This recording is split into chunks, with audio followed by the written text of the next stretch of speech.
Tragedy for a Florida journalist. No one in our community, not a mother, not a 9-year-old, certainly not news professionals, should become the victim of gun violence. Covering a homicide, then becoming the victim of one. University students at odds with the governor. One way it impacts students is direct access to things like scholarships and other programs. Over his decision about diversity.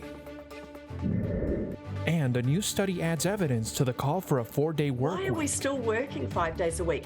And why aren't we working on our lives? These stories and more coming up on Newsbreak. Hello, South Florida. I'm Hawa Izel. I'm Leanne Abu Tarboush. Today is Thursday, February 23rd, 2023. Live from the FIU Lee Kaplan School of Journalism and Media, this is SFMN Newsbreak.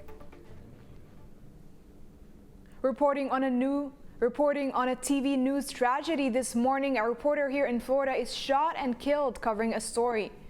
He was covering a shooting death when police say the gunman reported to the scene and started shooting again. As the network's Samantha Gutierrez reports, a total of 5 people were shot and 3 dead, including a child. What started as a day on the job for reporter Dylan Lyons and photographer Jesse Walden ended up as the last. This all began at 11 a.m. on Hialeah Street near Orlando, where an unidentified woman in her 20s was shot and killed. This was just the beginning for Keith Melvin Moses, who authorities believe went on to kill 2 more. Orange County Sheriff John Mina spoke yesterday. Deputies located 2 men who had been shot in or near a vehicle. They are a News 13 reporter and photographer who were on the scene to cover the homicide from this morning. The suspect entered a home nearby on Harrington Street, shooting a mother and her 9-year-old daughter, who was pronounced dead from gunshot wounds. Authorities say it is unclear why the suspect entered the home. No one in our community, not a mother, not a 9-year-old, and certainly not news professionals, should become the victim of gun violence in our community. A statement was released on behalf of Spectrum News saying they are deeply saddened by the loss of our colleague and the other lives senselessly taken. Keith Moses has a lengthy criminal record that includes gun charges and aggravated assault. Authorities have arrested the 19-year-old suspect and charged him with murder. For South Florida Media Network, I'm Samantha Gutierrez. Controversy in the state of Florida over diversity, equity, and inclusion on state university campuses. Reporter Angels Rivas from our DC Bureau is in Washington this morning. I'm standing at FIU in DC, home of the NBCU Academy Fellowship, a diversity, equity, and inclusion program. But with DeSantis' new proposed legislation to end DEI funding, students may not have the opportunity to participate in programs like these. We are also going to eliminate all DEI and CRT bureaucracies in the state of Florida. No funding, and that will wither on the vine. And I think that that's very important because it really serves as an ideological filter, a political filter. 30 colleges around Florida, including Florida International University, are home to multiple DEI programs for students, including the NBCU Academy Fellowship and the Juneteenth Scholarship Pageant. Eric Scarf, Assistant Professor of Philosophy and Vice President of the United Faculty of Florida, explained how this removal will affect FIU students. So one way it impacts students is direct access to things like scholarships and other programs here on our campus. Removing DEI programs would need to pass both chambers of state legislate, but the proposed removal has already sparked protests. Schools around the state are concerned, including FIU. Everyone at FIU and folks across the state of Florida are greatly concerned with what is actually going to happen here. Professor Scarf also mentioned this could impact future research at FIU, limiting diverse faculty from conducting research at the university. Reporting from Washington, D.C., I'm Angela Rivas for the South Florida Media Network. A bill in the works this morning to make it required to buckle up your pets. A new animal welfare bill in Florida will potentially make it illegal for dogs to stick their heads out the car windows and to sit on their owner's lap. The bill will also make it against the law to declaw cats. If passed, the Animal Safety Act will prevent pets from jumping out of moving vehicles and getting objects stuck in their eyes. It would also create an animal abuser registry. Passengers come from Florida have an unexpected stop to talk about this morning. An airline decided to put a passenger first yesterday after they were reportedly suffering from a panic attack. It took place on American Airlines Flight 344 on its way to Washington, D.C. from the Jacksonville International Airport in Florida. For 8 minutes, the flight did not depart for or land at Raleigh-Durham. After the plane landed, this woman was taken into custody. In a statement, the airline said there was a, quote, security concern.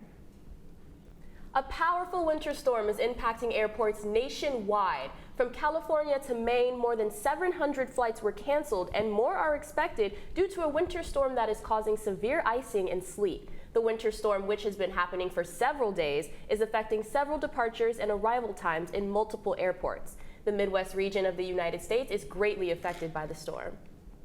A winner comes forward to claim one of the biggest prizes in lottery history. That's still ahead, and so is this story. Are we still working 5 days a week? And why aren't we working on our lives? Would you be better off working longer hours, but just 4 days a week? A new study takes a closer look at that very question. Newsbreak will be back in 2 minutes.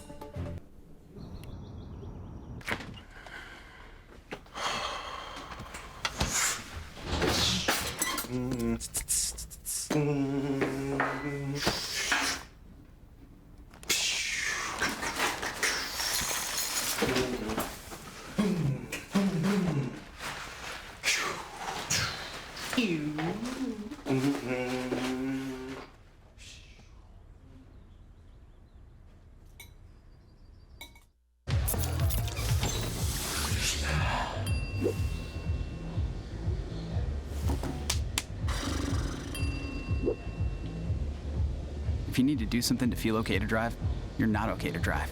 Don't drive buzzed. There are a lot of ways to reach out to a friend about their mental health.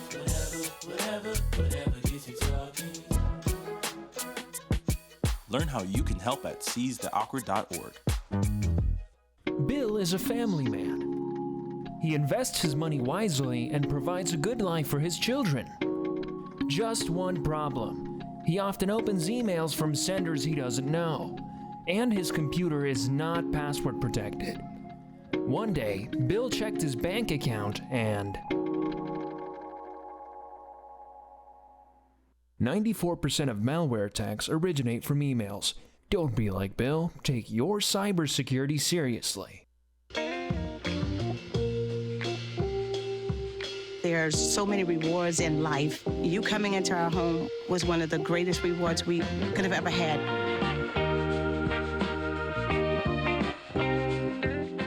Hey, Bobo, do trees tell each other stories? I'm sorry. I'm afraid I don't know that. Hey, why don't we go find out? Listen.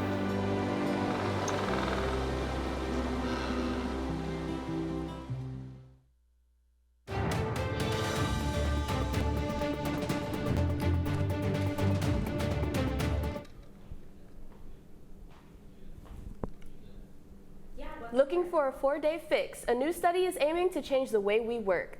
Today, the results of a 4-day work week pilot program are showing that companies and workers are ready for the shift.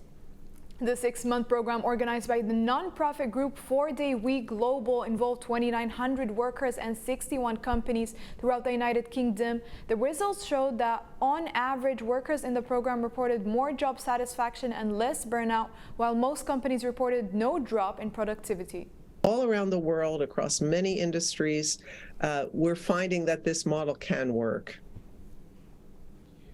The pilot program was so popular that 92% of the 61 companies involved kept using the 4-day schedule after the trial ended.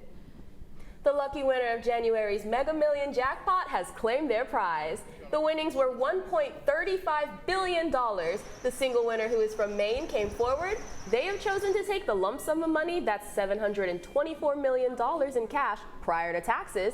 This is the second largest jackpot in the game's history and the state's first jackpot win. That's all the time we have for Newsbreak. I'm Leanne Abu-Tarbouche. I'm Hawa Ezel. Get more news anytime at sfmn.fiu.edu.